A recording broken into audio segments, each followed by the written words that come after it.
Tuntun TV. Delhi के एक तंग सी गली में एक छोटा सा मकान है। उसी मकान में रहती है एक बहू, सावित्री मिश्रा। सीधे साधे स्वभाव की, मगर वक्त की मार ने उसे समझदार और सहनशील बना दिया है। सावित्री के साथ रहते हैं उसके पति रमेश मिश्रा और उसकी सास कमला देवी। अरे बहू, फिर वही आलू की सब्जी बना दी। कभी गोभी, कभी भिंडी। कुछ अच्छा नहीं खाते क्या इस घर में? माँ जी, सब्जी मंडी में दाम बहुत बढ़ गए हैं। रमेश जी की तनख्वाह से जैसे तैसे महीने का गुजारा हो रहा है। रमेश एक सरकारी दफ्तर में क्लर्क हैं। बहुत मेहनती मगर सच्चे और ईमानदार इंसान। किसी से उधार नहीं लेते, किसी का बुरा नहीं करते। लेकिन सासू माँ की फरमाइशें रोज की कहानी है और अब हालात इतने खराब हो गए हैं कि गैस सिलेंडर भी उधार मंगवाना पड़ा। अगर पैसा नहीं है तो पड़ोसन से मांग लो। सुनीता जी तो कितनी अच्छी और सहृदय हैं। उनके पास तो पेंशन आती है। 10-15 दिन का ही तो सवाल है। अब माँ जी कितनी बार मांग चुकी हैं उनसे। अब तो शर्म आने लगी है मुझे। कोई बार बार पैसे मांगता है तो इज्जत भी घटती है। सावित्री के पड़ोस में रहती थी सुनीता शर्मा, विधवा। एक बेटी के साथ रहती है, नाम है नेहा। नेहा पढ़ी लिखी समझदार लड़की है और एक प्राइवेट स्कूल में पढ़ाती है। सुनीता जी की पेंशन और नेहा की तनख्वाह से घर चलता है, लेकिन किसी की मदद करने से वे कभी पीछे नहीं हटती। सुनीता जी नमस्ते। अरे सावित्री बहू, आइए ना, अंदर आइए। वो थोड़ी मदद चाहिए थी। अब दरअसल घर में गैस खत्म हो गई है और अगर आप 800 रुपए दे सकें तो। अरे कैसी बात कर रही हो, आप तो हमारी बहन जैसी हो। मैं अभी निकालती हूँ।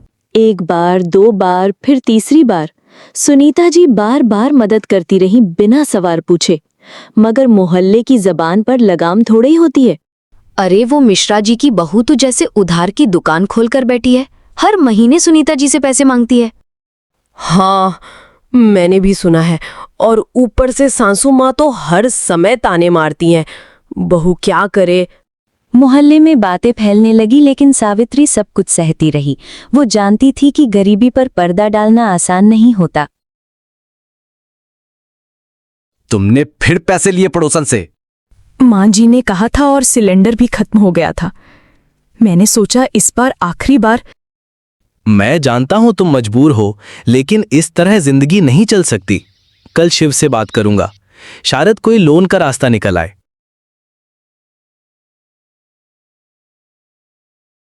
अगले दिन रमेश अपने ऑफिस में अपने मित्र शिव से सलाह लेता है। शिव समझदार है, कुछ अलग सोचता है। रमेश, तुम एक चीज क्यों नहीं करते? सावित्री को कुछ सिलाई कढ़ाई का काम दिलवाओ। वो आत्मनिर्भर बनेगी और उसे दूसरों से पैसे मांगने की जरूरत भी नहीं पड़ेगी। ये बात तो मेरी समझ में कभी आई ही नहीं। शुक्रिया यार। अब कहानी ने एक नया मोड़ ले लिया। सावित्री ने मोहल्ले की कुछ औरतों को इकट्ठा किया और घर पर ही छोटा सा सिलाई का काम शुरू किया।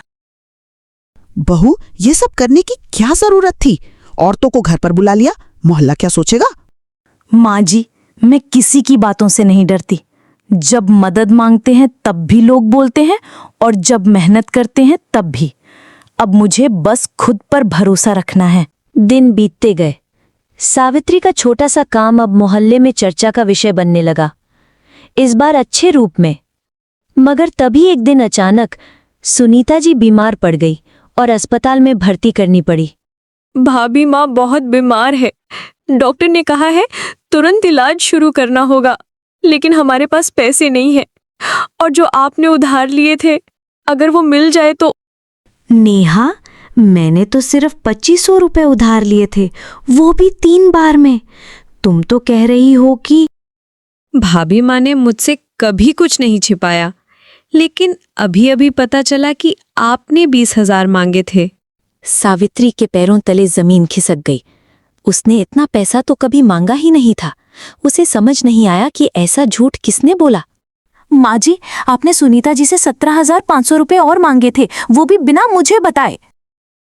मैंने सोचा रमेश की दवा, घर के खर्च, और फिर सुनीता जी ने मना भी तो नहीं किया। आपने मेरी इज्जत दांव पर लगा दी माँ जी। आपने मेरी मेहनत पर शक करवाया। जिस घर की चूल्हा चौकी तक किसी और के उधार पर चल रही थी, वहां अब सवाल उठने लगे थे, भरोसे पर, चरित्र पर और इंसानियत पर। सावित्री की आत्मा कांप उठी। मैंने सब सुन लिया सावित्री। माँ ने जो किया वो गलत था, पर अब हमें उन्हें अकेला नहीं छोड़ना चाहिए। मैं उन्हें छोड़ने नहीं जा रही रमेश जी। मैं बस सच का साथ नहीं छोड़ सकती। ये सारा इल्जाम जो मेरे सिर मढ़ा गया है, उसे साफ करना जरूरी है, वरना मैं उस नेहा को कैसे देखूंगी जिसकी माँ की जान पैसों पर टिकी है। सावित्री ने वो किया जिसकी उम्मीद किसी को नहीं थी। उसने अपने सारे बचाए हुए पैसे, जो उसने सिलाई कढ़ाई से कमाए थे, 7,000 रुपये, वो नेहा को दिए। फिर वो मोहल्ले की महिलाओं को लेकर अस्पताल गई। वहां जाकर उसने वो बात की जो उसकी आंखों में सालों से ठहरी थी। नेहा, तुम मुझसे नाराज हो, ठीक है, पर यह सच है कि मैंने 2500 रुपये से ज्यादा कभी नहीं लिए थे। माँ जी ने मुझसे छुपाकर पैसे लिए और तुमसे छुपाकर रकम बढ़ा दी गई। माँ ने मुझसे झूठ कहा? नहीं नेहा, शायद मान जी को भी किसी ने गुमराह किया हो। मैं कोई इल्जाम नहीं लगा रही। मैं बस इतना चाहती हूँ कि सुनीता जी ठीक हो जाए, और अगर मेरे शब्दों से या कर्मों से कभी तुम्हें चोट लगी हो तो माफ कर देना। नेहा की आंखें भर आई। वह जानती थी कि सावित्री झूठ नहीं बोल सकती। सुनीता जी के इलाज के लिए जरूरी रकम जुट गई। मोहल्ले से भी मदद आने लगी। वो वही मोहल्ला था जो कल तक बातें बना रहा था। सावित्री बहू, जो तुमने किया वो मेरी अपनी बेटी नहीं कर पाती शायद। तुमने हमें सिर्फ पैसा नहीं दिया, इज्जत दी है। माफी मांगती हूँ बहू, मैंने तुम्हारे सब्र का फायदा उठाया। अब तुम्हारी हिम्मत ने मेरी आंखें खोल दी। मैं चाहती हूँ कि मोहल्ले के सामने खुद सब सच बताऊं। बहनों, जो बात फैली है वो सच नहीं है। मेरी बहू ने सिर्फ जरूरत भर के पैसे लिए थे। असल में मैंने अपनी आदतों और लालच में कुछ फैसले लिए जिन्हें सावित्री से छुपाया। लेकिन आज मैं सच्चाई को स्वीकार कर रही हूँ ताकि मेरी बहू की इज्जत मोहल्ले में बहाल हो। हमें माफ करना सावित्री बहू,